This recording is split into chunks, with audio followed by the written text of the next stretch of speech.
dear friends and fam, welcome back friends online.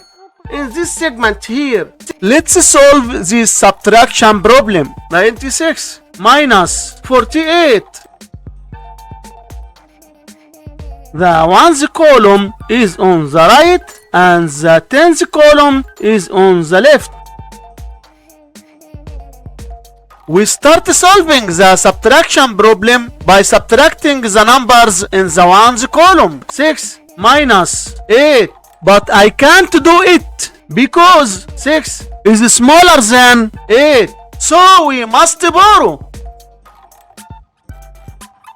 You go to the 9 in the tens place and borrow 1 from it. So the 6 becomes 16 and 9 becomes 8. Now we have 16 minus 8, which equals 8.